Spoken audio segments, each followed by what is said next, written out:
Hi friends, my name is Chaitanya Patke and welcome back to my YouTube channel. In this video, we are going to analyze the first test which take place at the Rajiv Gandhi International Cricket Stadium at Hyderabad between host India and the visiting side England. And it is one of the most anticipated test match series in recent memory. How the baseball tactic plays out in Indian conditions, it will be very interesting to see because baseball has been successful against South Africa. It has been successful against Australia also to some extent because England retained the Ashes despite the fact of going 2-0 down 6 or 7 months ago. So India is the final frontier for most of the SENA countries, that is South Africa, England, New Zealand and Australia. And historically England has been very poor in India, but we have to remember that England remains the last team to have won a test series in India.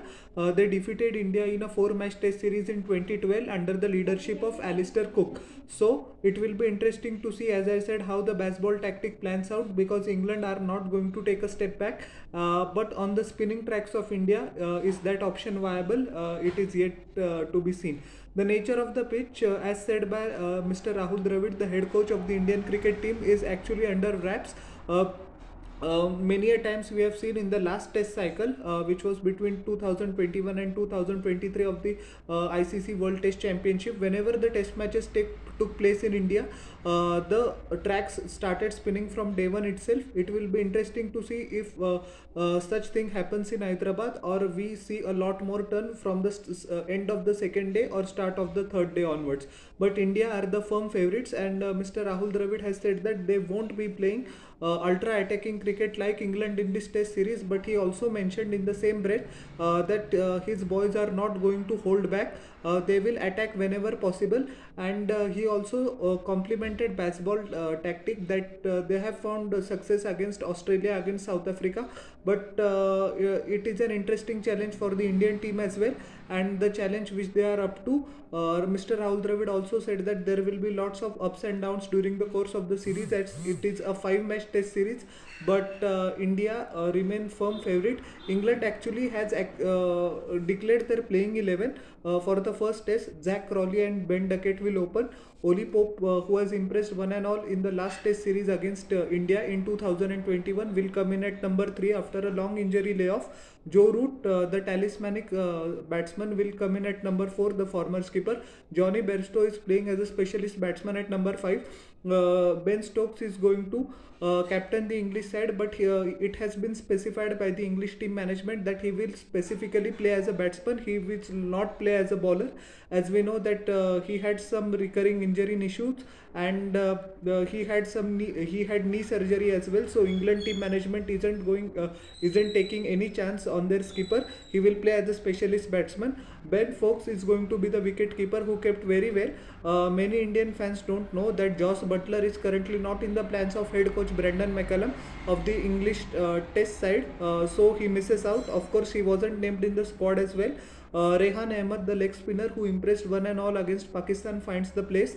Tom Hartley, the slow left-arm orthodox leg spinner who has played pretty well over the past 2 seasons for Lancashire, is going to play in the starting 11 because of he actually takes the place of Shoaib Bashir. If Shoaib Bashir had got the visa, then it was very hard for Tom Hartley to find a place in the playing 11, but it is what it is.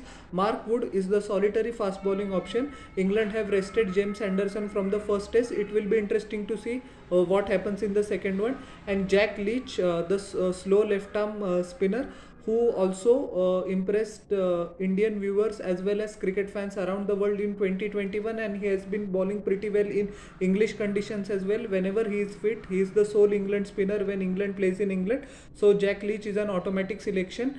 He did well against Sri Lanka as well 3 years ago. The slow two left arm spinners are there, one leg spinner is there, no leg spinner is there, and yeah, one fast bowling option, Mark Wood. So total four fast bowling option, and I won't be surprised if England start with 2 spinners altogether right from the onset. So it pans out to be an interesting series. Now we will come to the Indian camp. Shubman Gill has the confidence of head coach Rahul Dravid, as we know that he has been under fire for his inability to perform in test cricket for a long period of time. He didn't score impressively last year against Australia in test matches. Shubman Gill also flopped badly against South Africa, so this can be the make and break. But to have the confidence of your coach goes a long way. Yeah, I'm backed by the coach. Now it will be interesting to see if the confidence that the team management has shown. It will be interesting to see if Shubman Gill repays them back. He should be, because he is a proven performer in Indian conditions. He has played wonderfully well in the ODI format as well as the T20 format whenever there has been an opportunity for him. But at home also in Test cricket, he hasn't been at home in this format. The only inning of note I think he played in Test cricket was the 90 odd he scored in Gabba. Apart from that, he has not performed up to his potential. Shreyas Iyer will come in at number 4. This also can be the make or break series for him in Test cricket. He also didn't impress against South Africa, so both batsmen are under fire. KL Rahul is going to play as a specialist batsman, which was first of all specified by Mr. Rahul Dravid himself in the press conference, that he won't be keeping wickets. The wicket keeping slot in all likelihood will go to KS Bharat, although Mr. Rahul Dravid mentioned that we have two wicket keeping options, that is Dhruv Jurel and KS Bharat. But just 2-3 days ago, KS Bharat scored a magnificent century in the warm-up game, so KS Bharat will get the nod as a wicket keeper. Mohammad Siraj is going to play, Jasprit Bumrah is going to play, Ashwin and Jadeja is there. Now it will be interesting to see who Team India selects. Will Team India go with the third spinning option, or they will persist with Mukesh Kumar? Akshar Patel in all likelihood is going to be the third spinning option. The fourth spinning option is Kuldeep Yadav, but I don't think so he will get a look in at the playing 11. So all in all, it promises to be an enticing Test series, one which we have waited for a long time. It is an opportunity for India to pick up some points as well in the WTC final, as we know that unfortunately we lost the first test against South Africa, even though we bounced back magnificently in the second one. So the home team has an advantage, and currently it is the biggest task in cricket to defeat Team India in the test format. Not been it's almost 11.5 years. England was the last team to do it, but every team that since has come to the Indian shores has got beaten pretty badly. So bats ball versus Team India, bring it on. So how did you like my analysis of the first test, which is the preview? Please tell me in the comment section below, and don't forget to like, share and subscribe to my channel and press the bell icon for further notifications. We'll meet in the next video. Until then everyone, bye. Thank you.